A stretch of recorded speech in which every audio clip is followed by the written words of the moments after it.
Hello guys, welcome to YouTube channel people teacher. आज के video में हम डिस्कस करने वाले हैं जेबीटी टेट का क्वेश्चन पेपर जो कि आपका 2018 का होने वाला है।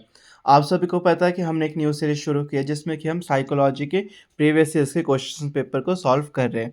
तो आज की वीडियो का सबसे पहला क्वेश्चन है, निम्नलिखित में से कौन सा सूक्ष्म गति कौशल का उदाहरण है। ठीक है, आपके पास जब भी हम बात करते हैं कौशलों की बात करते हैं तो दो प्रकार के होते हैं। एक आपके पास फाइन मोटर स्किल होती है और एक आपके पास ग्रॉस मोटर स्किल होती है।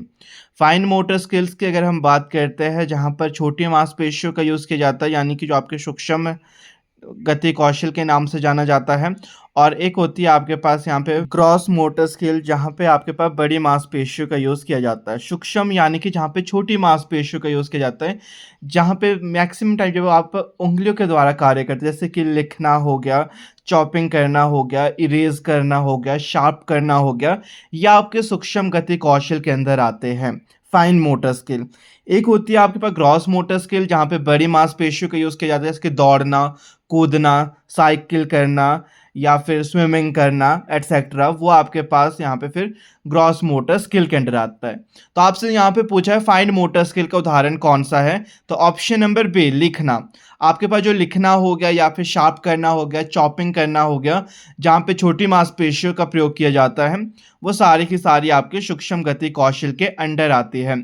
नेक्स्ट क्वेश्चन नंबर 2 है आपका, विद्यार्थियों को गृह कार्य यह देखने के लिए दिया जाता है। यानी कि जो बच्चे होते हैं आपके पास, स्टूडेंट्स होते हैं, आखिर उनको जो होमवर्क होता है वो किस लिए दिया जाता है, जो गृह कार्य होता है उसका मेन उद्देश्य क्या रहता है। ऑप्शन ए आपके पास लेखन कौशल के विकास के लिए, ओके ठीक है, बच्चों की जो राइटिंग स्किल है उसको इम्प्रूव करने के लिए, उसको डेवलप करने के लिए, ठीक है, ये भी आपके हिसाब से ठीक है।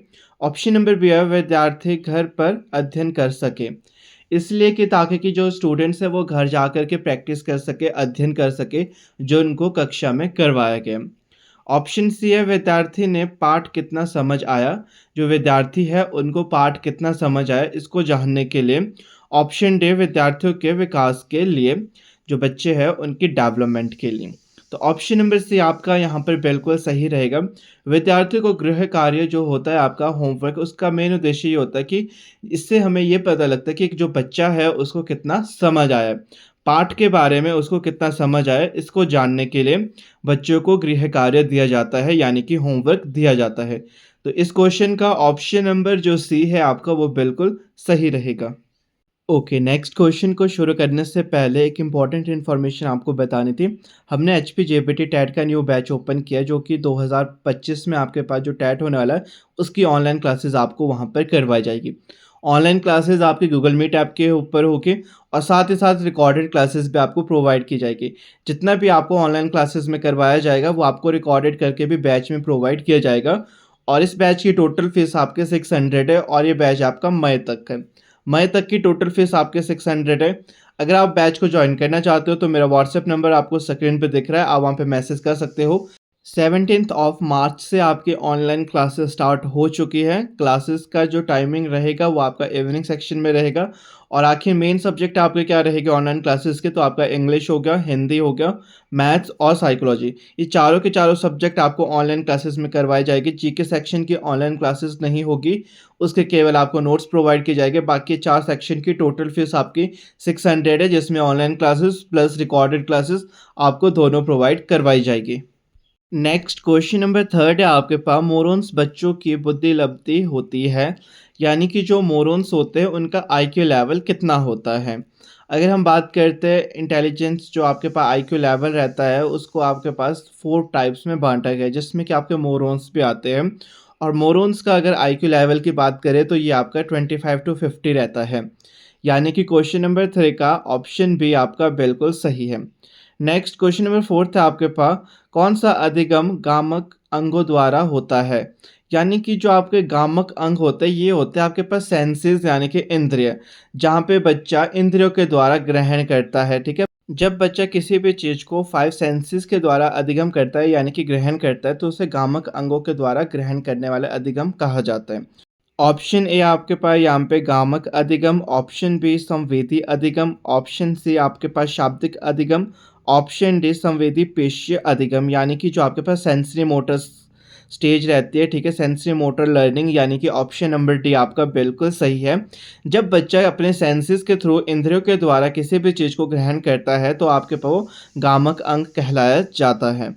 नेक्स्ट आपके पास फिफ्थ आपके पास आर्मी अल्फा और आर्मी बीटा किस प्रकार के परीक्षण है, यानी कि जो आर्मी अल्फा है या फिर आर्मी बीटा है ये किस टाइप के टेस्ट रहते हैं। ऑप्शन ए व्यक्तिगत परीक्षण यानी कि पर्सनैलिटी टेस्ट, ऑप्शन बी आपके पास समूह परीक्षण यानी कि ग्रुप टेस्ट, ऑप्शन सी आपके पास इंटेलिजेंस टेस्ट यानी कि बुद्धि परीक्षण, और ऑप्शन डी व्यक्तित्व परीक्षण। तो अगर क्वेश्चन नंबर फिफ्थ की बात की जाए तो आपके पास आर्मी अल्फ़ा और जो आर्मी बीटा है ये आपका इंटेलिजेंस टेस्ट के टाइप है, यानी कि जो ऑप्शन नंबर सी है वो बिल्कुल सही है। आर्मी अल्फ़ा और आर्मी बीटा बहुत बार आपसे ये क्वेश्चन पूछा जाता है एचपी टेट में, या फिर अगर हम किसी अन्य एग्जाम की भी बात करते हैं जहाँ साइकोलॉजी सेक्शन पूछा जाता है, तो आर्मी अल्फ़ा और आर्मी बीटा आपका इंटेलिजेंस टेस्ट का टाइप है। ऑप्शन नंबर सी यहाँ पे आपका बिल्कुल सही रहेगा। नेक्स्ट क्वेश्चन नंबर सिक्स है हमारे पास, मनोवैज्ञानिक प्रयोग का मुख्य उद्देश्य होता है, यानी कि जो मनोवैज्ञानिक प्रयोग किए जाते हैं, एक्सपेरिमेंट्स किए जाते हैं, उनका मुख्य उद्देश्य क्या रहता है। पहला है आपके पास सह संबंध सत्यापन करना, ऑप्शन बी आपके पास यहाँ पे प्रभाव संबंध का कारण पता चलता है, ऑप्शन सी है पूर्व घटनाओं का अध्ययन करना, ऑप्शन डी उपरोक्त इनमें से कोई नहीं। तो ऑप्शन डी तो नहीं होगा यहाँ पे, ठीक है। ऑप्शन सी आपके पास जैसे कि पूर्व घटनाओं का अध्ययन करना, यानी कि जो हिस्ट्री में आपके पास घटनाएं हुई थी उनके बारे में पता चलना, ठीक है। ऑप्शन बी आपके पास प्रभाव संबंध का कारण पता चलना, जिससे कि बिल्कुल सही है आपका ऑप्शन भी हम बोल सकते हैं। यहाँ पे मनोवैज्ञानिक जो प्रयोगशाला एक्सपेरिमेंटल जो आपके पास साइकोलॉजी रहती है उसका मेन उद्देश्य ये रहता है कि जो आपके पास प्रभाव संबंधित कारण है, आखिर क्या क्या इफेक्ट्स है, इसके पीछे का मेन रीज़न क्या है, वो आपको पता चलता है प्रयोग के द्वारा। तो ऑप्शन नंबर जो बी है आपका वो बिल्कुल सही है यहाँ पे।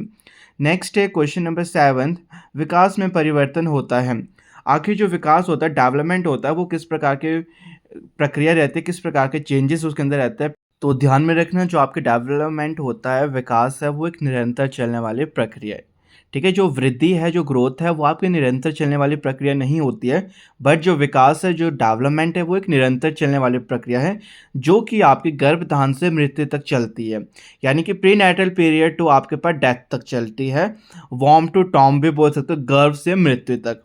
तो विकास का जो परिवर्तन होता है वो गर्भधान से मृत्यु तक होता है, यानी कि इस क्वेश्चन का ऑप्शन जो डी है वो बिल्कुल सही है और इम्पॉर्टेंट क्वेश्चन है आपका, ठीक है। अगर कभी भी पूछा जाता है कि development is dash type of process, तो आपके पास वहाँ पे हमेशा यूज होता है कॉन्टिन्यूस प्रोसेस है। जो आपके पास विकास है वो निरंतर चलने वाली प्रक्रिया है। अगर हम बात करते हैं ग्रोथ की, जो आपके पास वृद्धि होती है वो आपके पास निरंतर चलने वाली प्रक्रिया नहीं होती है, क्योंकि जैसे कि ग्रोथ की बात की जाए तो कुछ टाइम पे वो आपके पास स्टॉप हो जाती है। और ग्रोथ का जो अर्थ रहता है वो है आपके पास फिजिकल चेंज, यानी कि शारीरिक रूप में बदलाव होना, और जो डेवलपमेंट है it means all round development, mentally, physically, socially, emotionally, cognitive, सब वे में बच्चे की डेवलपमेंट होना, विकास होना, वही आपका विकास का अर्थ कहलाता है, यानी कि ऑल राउंड डेवलपमेंट। अगर कभी भी आपके पास अर्थ पूछा जाता है, development means all round development. Next question number 18 थे आपके पास, किस आधार पर एरिक्सन की अवस्थाओं का वर्गीकरण किया गया है, यानी कि जो एरिक्सन की थ्योरी है आखिर वो किसके ऊपर बेस्ड रहती है। तो एरिक्सन की थ्योरी आपके पास साइको सोशियो डेवलपमेंट थ्योरी के ऊपर आधारित है, यानी कि सामाजिक संघर्ष का समाधान। तो ऑप्शन नंबर सी आपका बिल्कुल सही है। नेक्स्ट क्वेश्चन 9th आपके पास अहम के आधार पर संचालित होता है। ऑप्शन ए है आपके पास यहाँ पे वास्तविकता, ऑप्शन बी पहचान, ऑप्शन सी आनंद, ऑप्शन डी नैतिकता। तो अगर अहम की बात करें तो अहम के आधार पर संचालित होती है पहचान। जो पहचान है वो आपके पास जो अहम के आधार पर ही संचालित होती है। किसी व्यक्ति की पहचान के बारे में अगर पता करना है तो वो आपके अहम के अंडर आती है। अगर इसके प्रिंसिपल्स पूछे जाते हैं कि जो आपके पास अहम है वो किसके सिद्धांत के ऊपर आधारित है, अगर आपसे सिद्धांत पूछे जाते हैं तो रियलिटी के ऊपर है, ठीक है। अहम आपके पास देखो, जो फ्राइड थी उन्होंने आपके पास 3 अलग-अलग भागों में बाँटा था, id, ego, super ego. Id, अहम, पर अहम। इड आपका बेस्ड होता है प्लेज़र के ऊपर, सुख के ऊपर। अहम जो आपके पास है ईगो है वो बेस्ड होता है आपके पास यहाँ पर हमेशा रियलिटी के ऊपर, वास्तविकता के ऊपर, और जो सुपर ईगो है वो आपका बेस्ड होता है मोरालिटी के ऊपर, नैतिकता के ऊपर। बट यहाँ पे पूछा था अहम के आधार पर संचालित होता है, अहम के बेस पे क्या चीज़ ऐसी है जो कि डेवलप होती है या फिर संचालित होती है, तो वो आपके पास पहचान, जो आपके पास रियलिटी है उसी के बेस के ऊपर आप पर्सन की पहचान कर सकते हो। तो ऑप्शन नंबर जो यहाँ पर बी है वो आपका बिल्कुल सही है। नेक्स्ट क्वेश्चन नंबर 10 है आपके पास, नैतिक विकास की अवस्थाओं में सामाजिक मानकों के आधार पर नैतिकता का निर्धारण किया जाता है। तो अगर आपके पास नैतिक सिद्धांत के बारे में अगर हम बात करते हैं मोरालिटी के ऊपर, तो ये आपके पास कोलबर्ग ने दी है, और कोलबर्ग ने यहाँ पे आपके पास 3 अलग-अलग स्टेजेस बताई थी, ठीक है? जो कि आपके पास रहती थी यहाँ पर pre operational stage and post operational stage. तो जो आपके पास ऑपरेशनल स्टेज है यहाँ पे पारंपरिक, वो आपके पास यहाँ पे रहेगी, ठीक है? जहाँ पे आपके पास सामाजिक नियमों के बारे में बताया जाता है, सोसाइटी के नॉर्म्स के बारे में बताया जाता है, वो आपके पास बताया जाता है, जो आपके पास ऑपरेशनल स्टेज रहते हैं, यानी कि ऑप्शन नंबर ए। नेक्स्ट है आपके पास 11th डैश हमारा कार्यकारी स्मृति संस्था है।